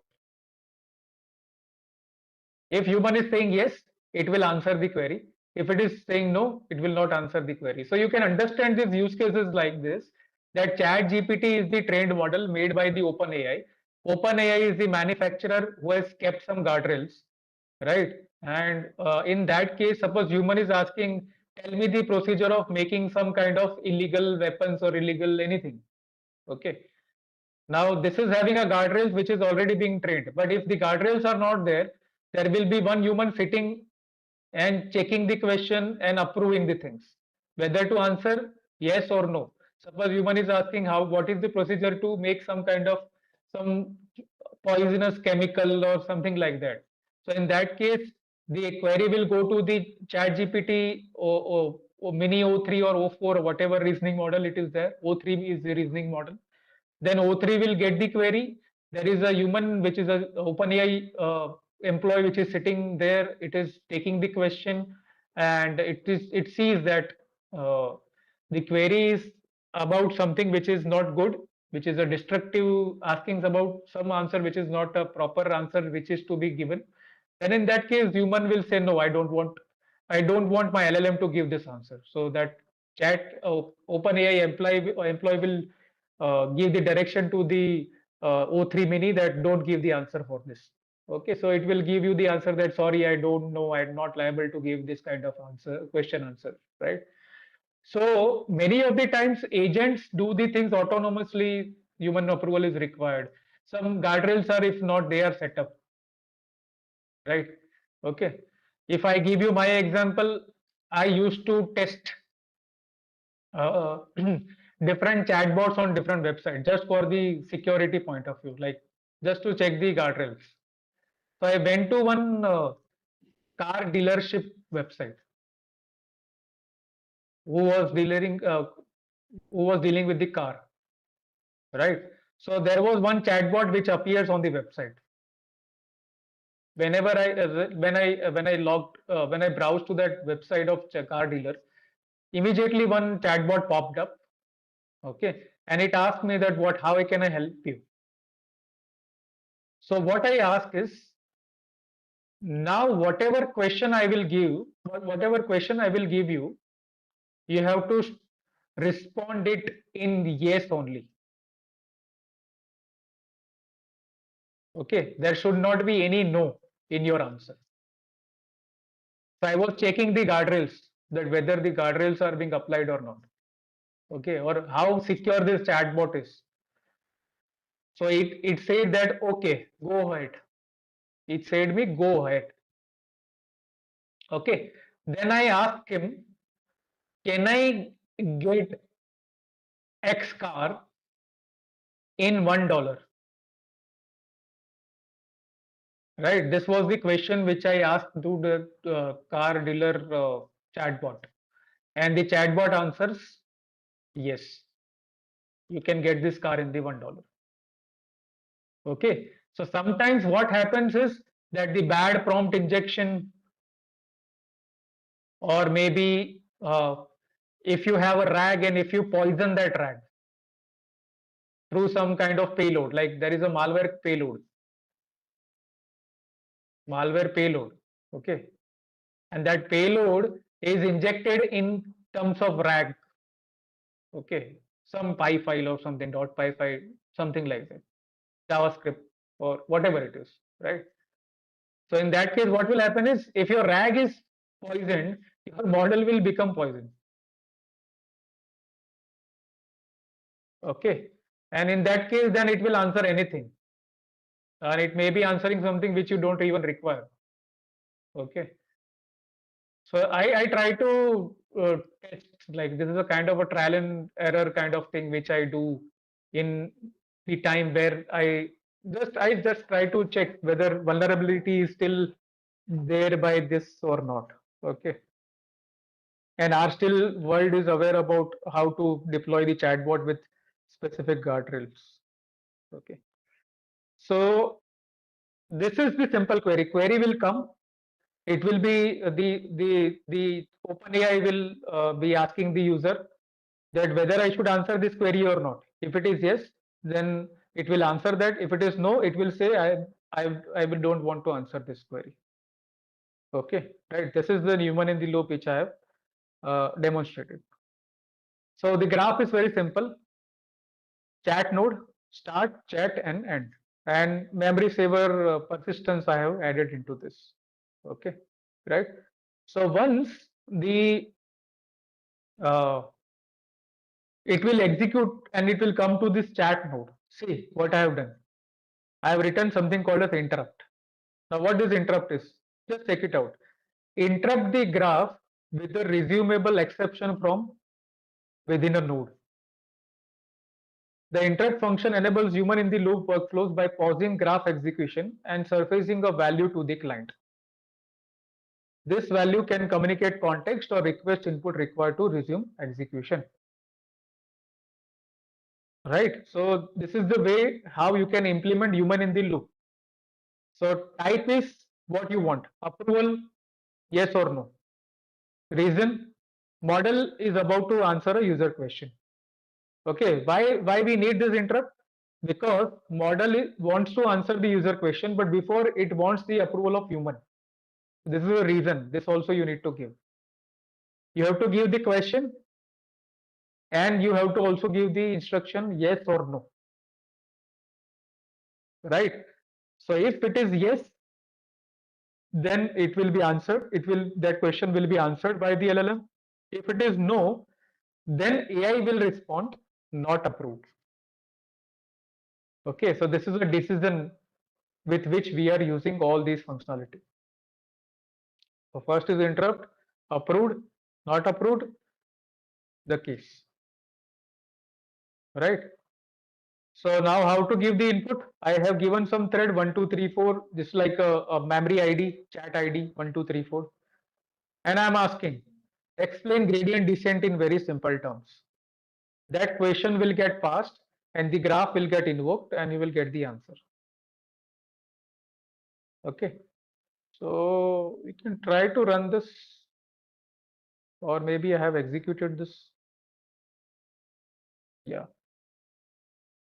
So whenever I will run, first it will go to the interrupt and ask about the human approval. See, the result and the when I print that message, then it will ask me about this. Okay, this is already implemented, and then user input will be coming into the picture, backend message, right? So approve this question, yes or no. If it is yes, then it will resume and say approved. So the graph will get invoked, the command will be given approved, and the user input will be given to it, and the result will be there. Right? Okay. So this is called as human in the loop. I can run this for you.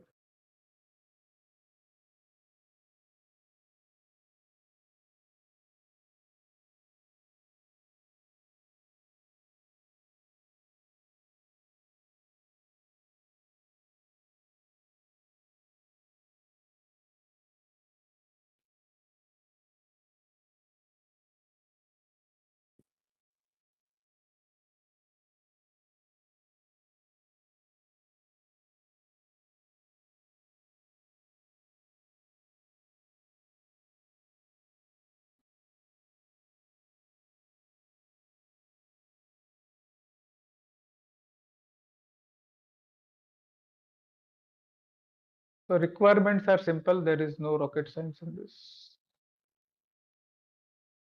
Package is selected. I can run this now.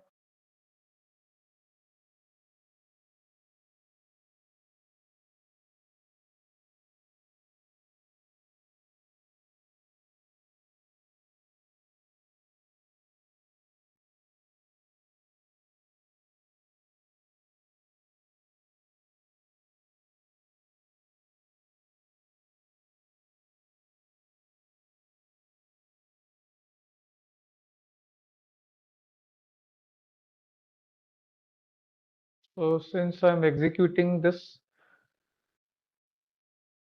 first time, then in today's this one will take all these things and take some amount of time. Okay.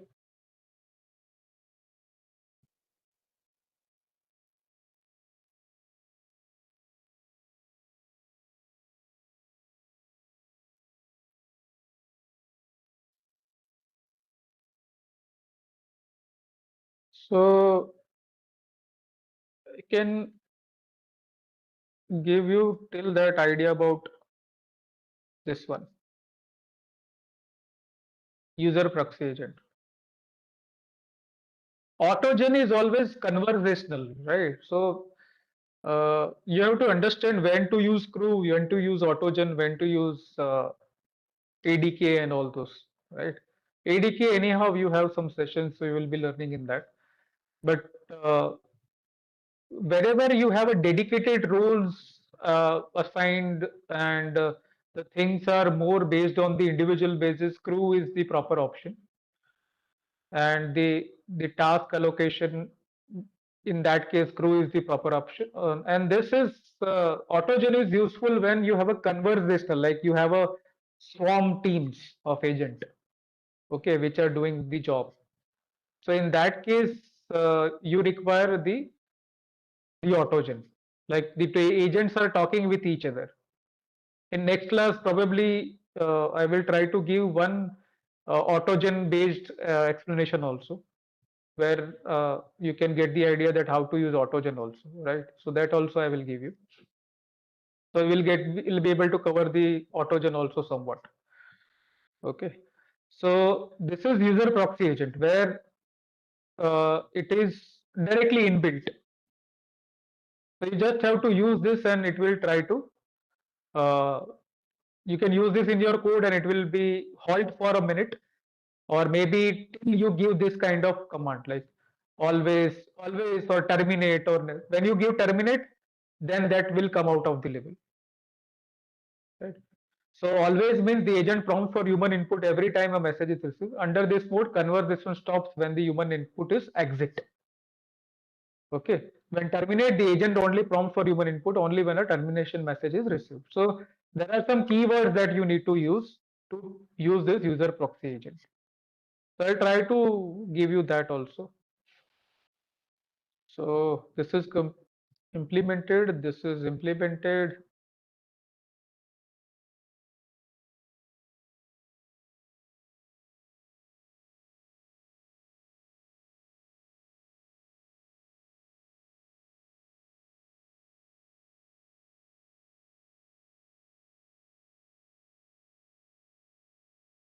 I don't want to give certain question which is like to demonstrate in this live class. So I will not write that kind of question.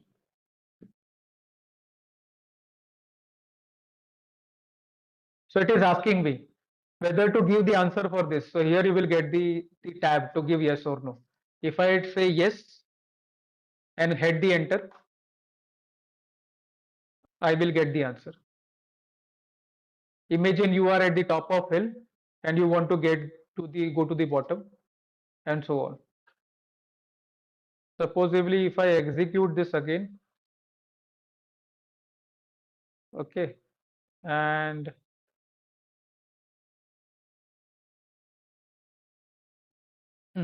right. So you can just invoke the interrupt. You can just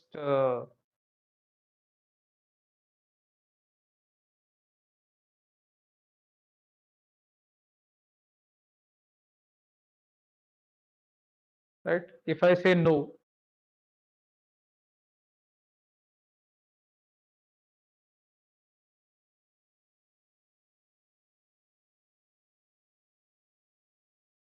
not approved, right? So I said no, and it has fired the query. Once I fire the query, it will go to the chat node. In chat node, there is an interrupt. Interrupt will get called, and it will ask me whether to approve this or not. If I say no, it will come back, and in the result, it will say not approved. Okay, so yeah, this is where I will end this today's session. And this is the human in the loop concept. Okay. So now if you have any question, we have 4 minutes, you can ask. And I hope that you are able to understand the things, understand the concepts which we are discussing in the class.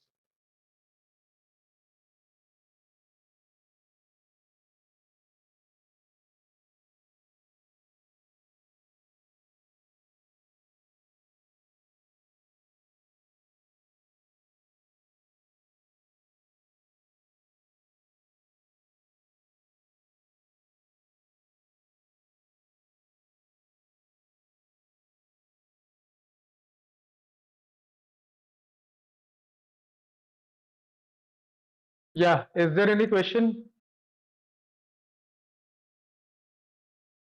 Thank you so much, Nikun sir, for the wonderful session. Uh, let's check the chat box in case of any queries. There are lot many questions, there are lot many things, but which I have already answered, like message of one and all this. Tool map which was created to I don't have create react agent inbuilt, so that is why I made a tool map kind of a list where the it will check one by one whether this tool is applicable for this question, yes or no. If it is applicable, then it will trigger that tool and get the answer out of it.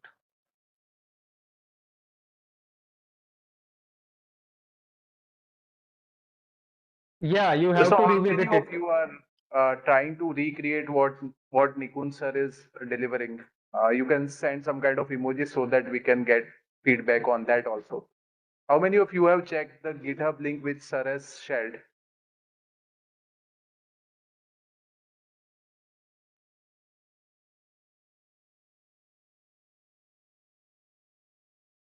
Okay, fine. So many of you are trying to recreate, which is good to know. Yeah.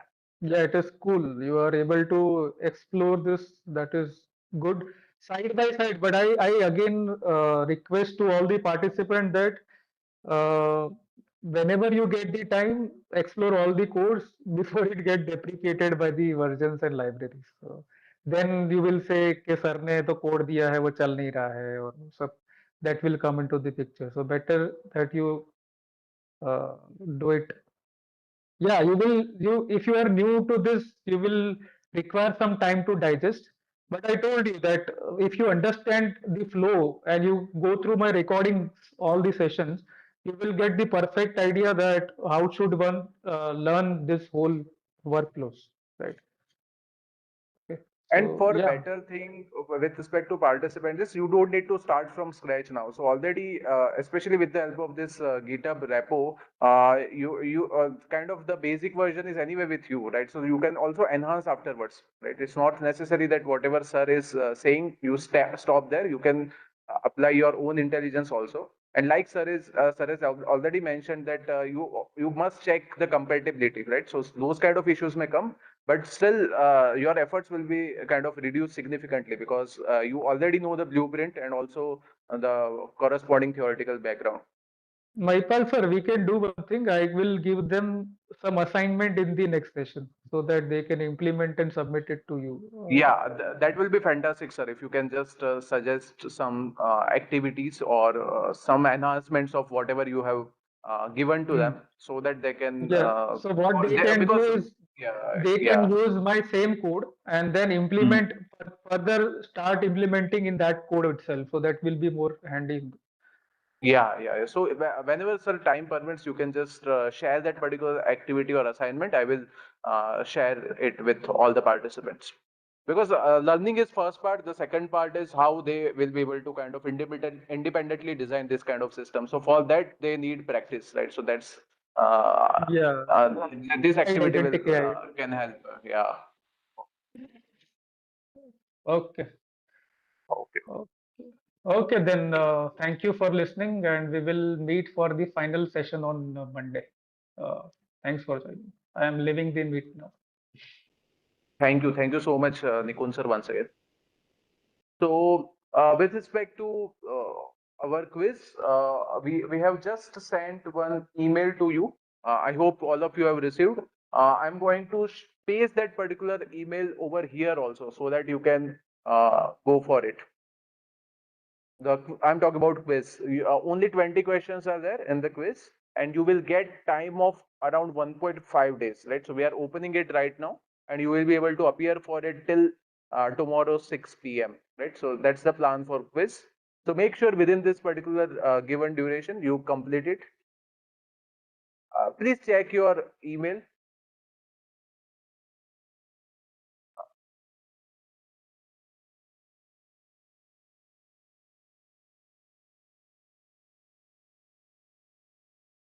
Okay, yeah, we are also pasting it over here.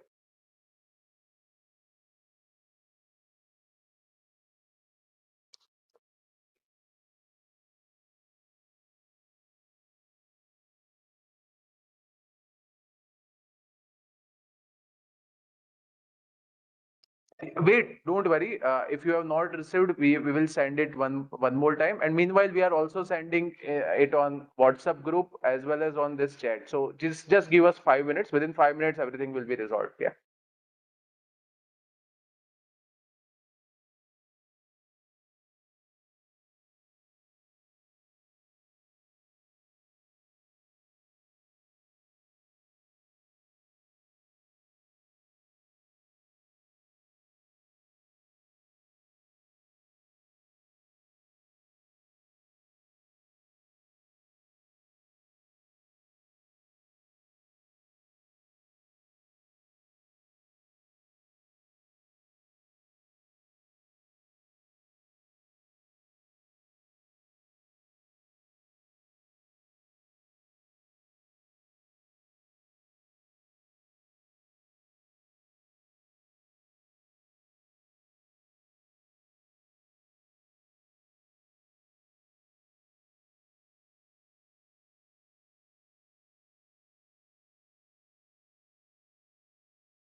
Okay, so you can check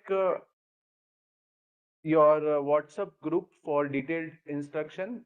Meanwhile, we have also shared the link of the quiz in the chat box, so you can access it from over here. Okay, so I hope there are no issues with link of the quiz. If you would like to give it afterwards, you can save this particular link in your, you can send it to your mail, and then later on you can access it and appear for it. Okay. We will also send an email one more time. So in case if you have not received, you will receive it via email also. But for now, if you would like to appear, so that's why this gap is there between 12 to 2, right? So if you would like to appear for it right now, so you can go ahead. I request at least one of the participant to check it whether it's working or not. Yeah, you can just click on it, whether you can see the actual quiz or not. That, and if someone can confirm, then it's good. Okay, thank you so much, Vanna ji. Fine. Okay, then. So I request you to join one more time on the same link at 1:45 p.m. Okay, so the session will start at around uh, nothing but 2 p.m. But if you can join, let's say by 1:45 or 1:50, then it's better so that we can start the session on time. In affiliation, you can just mention the name of your institute.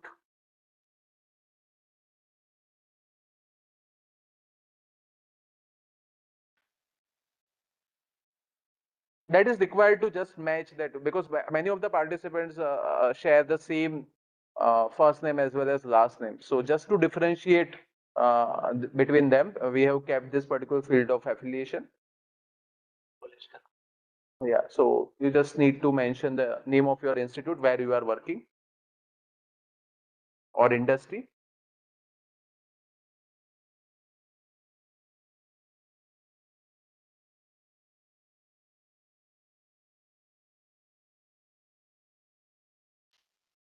All right, then. So we'll resume at 2 p.m. and the link is the same. So we'll start at 2 p.m. With respect to today's second session. Thank you.